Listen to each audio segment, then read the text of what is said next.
You know, Ohio, 4 years ago, you and I began a journey together. I didn't run, and you didn't work your hearts out just to win an election. We came together to reclaim the basic bargain that built the largest middle class and the most prosperous nation on earth. We came together because we believe that in America, your success shouldn't be determined by the circumstances of your birth. If you are willing to work hard, you should be able to find a good job. If you're willing to meet your responsibilities, you should be able to own a home, maybe start a business. Give your children the chance to do even better, no matter who you are, or where you come from, or what you look like, or what your last name is.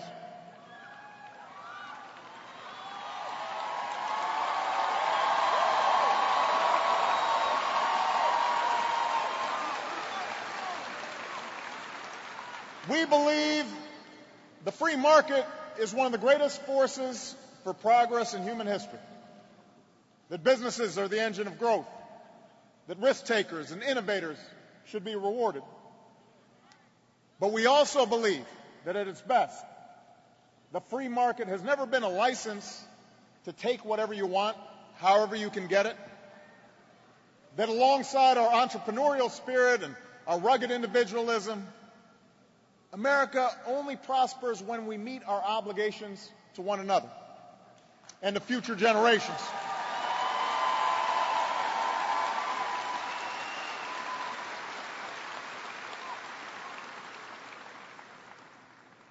We came together in 2008 because our country had strayed from these basic values. A record surplus was squandered on tax cuts for people who didn't need them and weren't even asking for them. 2 wars were being waged on a credit card. Wall Street speculators reaped huge profits by making bets with other people's money. Manufacturing left our shores. A shrinking number of Americans did fantastically well, while most people struggled with falling incomes, rising costs, the slowest job growth in half a century.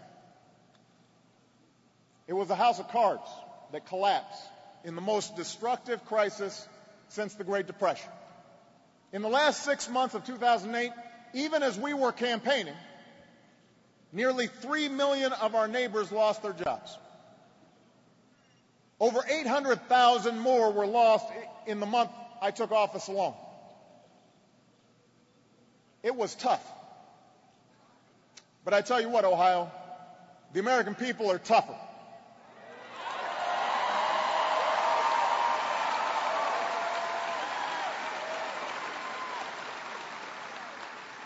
All across this country, people like you dug in. Some of you retrained. Some of you went back to school.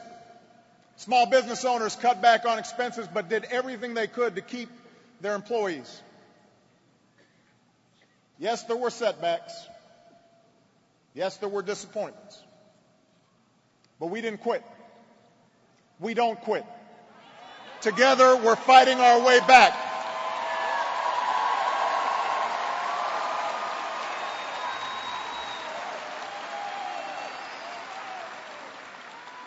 When some wanted to let Detroit go bankrupt, we made a bet on American workers, on the ingenuity of American companies. And today, our auto industry is back on top of the world.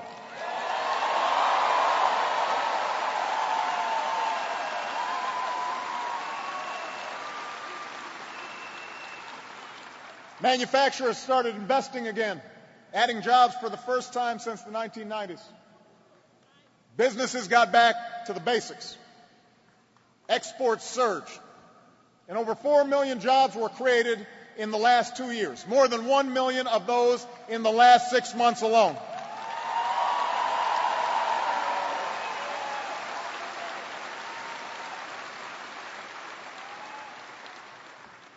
Are we satisfied? No. Of course not. Too many of our friends and family are still out there looking for work. The housing market's still weak. Deficits are still too high. States are still laying off teachers, first responders. This crisis took years to develop, and the economy is still facing headwinds. And it will take sustained, persistent effort, yours and mine, for America to fully recover. That's the truth. We all know it. But we are making progress. And now we face a choice.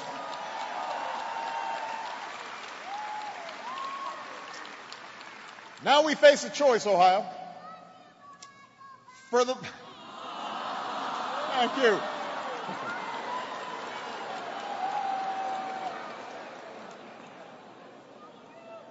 Now we face a choice. For the last few years, the Republicans who run this Congress have insisted that we go right back to the policies that created this mess.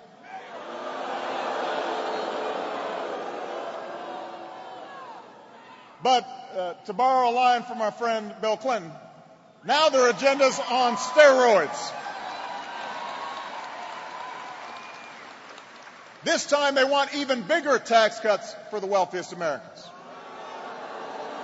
This time they want even deeper cuts to things like education and Medicare and research and technology.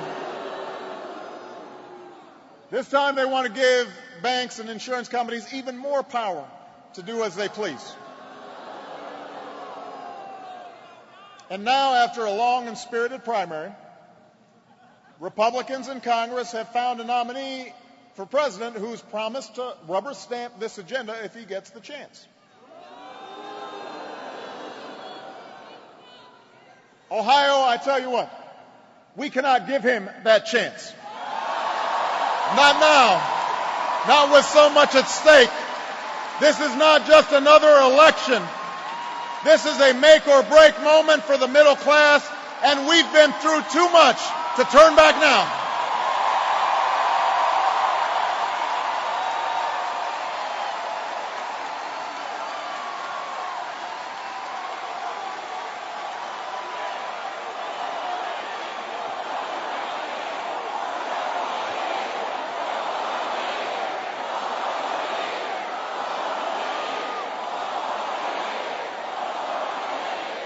We have come too far to abandon the change we fought for these past few years. We have to move forward to the future we imagined in 2008, where everyone gets a fair shot and everyone does their fair share and everyone plays by the same rules. That's the choice in this election, and that's why I'm running for a second term as President of the United States.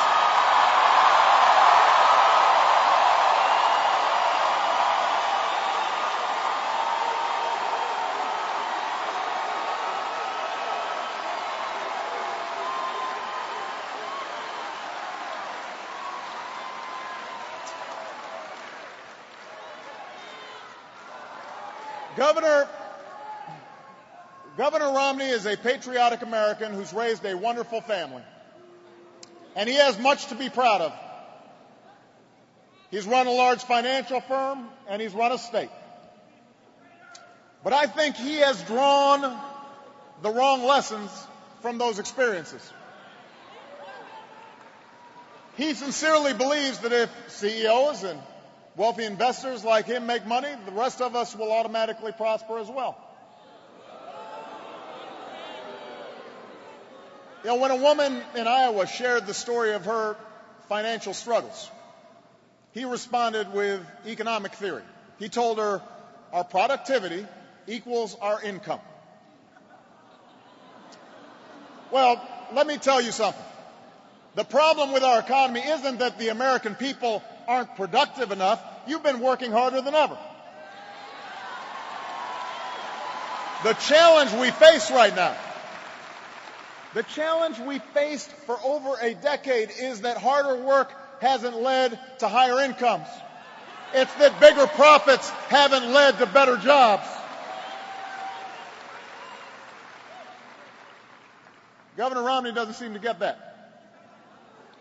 He doesn't seem to understand that maximizing profits by whatever means necessary, whether through layoffs or outsourcing or tax avoidance or union busting, might not always be good for the average American or for the American economy. Why else would he want to spend trillions more on tax cuts for the wealthiest Americans? Why else would he propose cutting his own taxes while raising them on 18 million working families?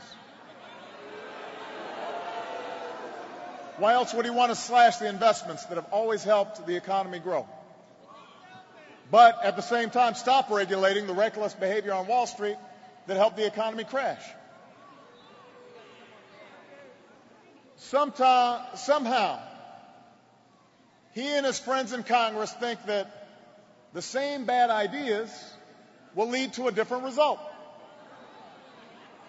Or they're just hoping you won't remember what happened the last time we tried it their way. Well, Ohio, I'm here to say that we were there, we remember, and we are not going back. We are moving this country forward.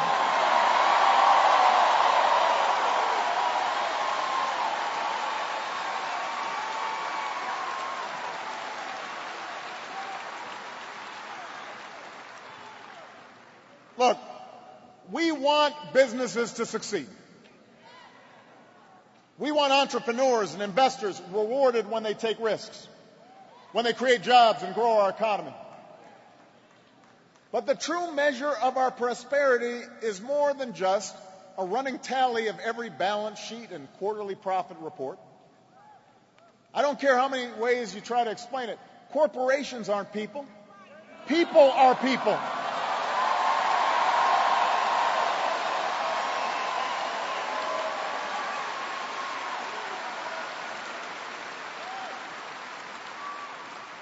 We measure prosperity not just by our total GDP, not just by how many billionaires we produce, but how well the typical family is doing, whether they can go as far as their dreams and hard work will take them.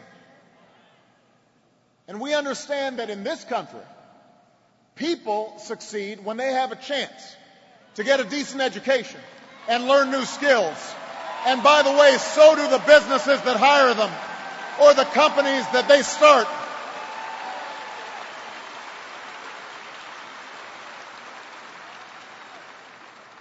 We know that our economy grows when we support research into medical breakthroughs and new technologies that lead to the next internet app or life-saving drug. We know that our country is stronger when we can count on affordable health insurance and Medicare and Social Security.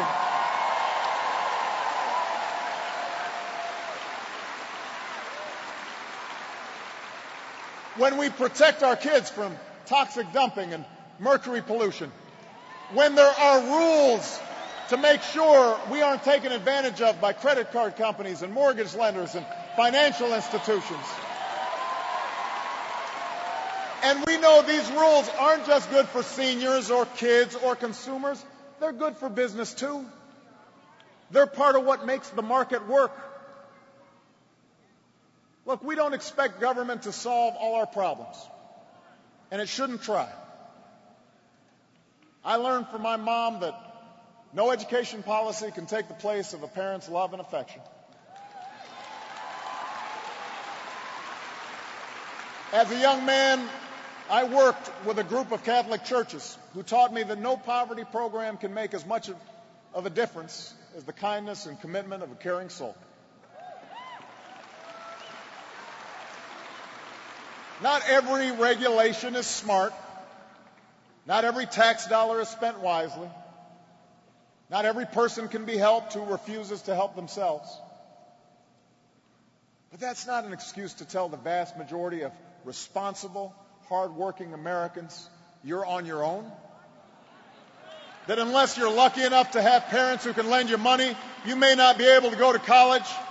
That even if you pay your premiums every month, you're out of luck if an insurance company decides to drop your coverage when you need it most. That's not how we built America. That's not who we are. We built this country together.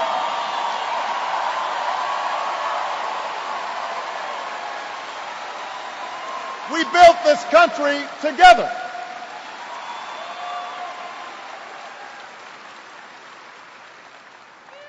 We built railroads and highways, the Hoover Dam and the Golden Gate Bridge together. We sent my grandfather's generation to college on the GI Bill together. We instituted a minimum wage and worker safety laws together. Together we touched the surface of the moon, unlocked the mystery of the atom, connected the world through our own science and imagination. We did these things together, not because they benefited any particular individual or group, but because they made us all richer, because they gave us all opportunity, because they moved us forward together as one people, as one nation.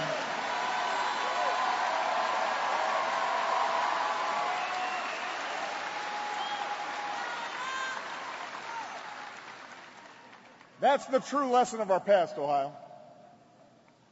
That's the right vision for our future. And that's why I'm running for president.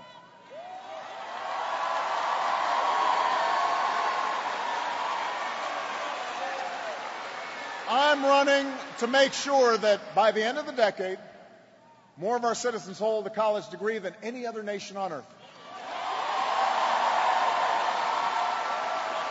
I want to help our schools hire and reward the best teachers, especially in math and science. I want to give 2 million more Americans the chance to go to community colleges and learn the skills that local businesses are looking for right now. In the 21st century, higher education can't be a luxury. It is an economic imperative that every American should be able to afford. That's the choice in this election. That's why I'm running for president.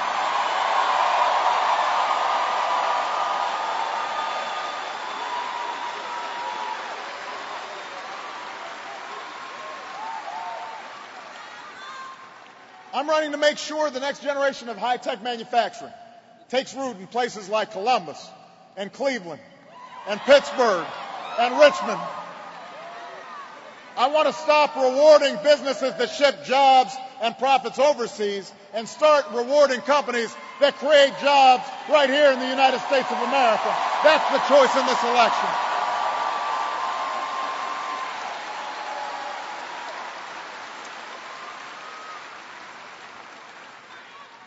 I'm running so that we can keep moving towards a future where we control our own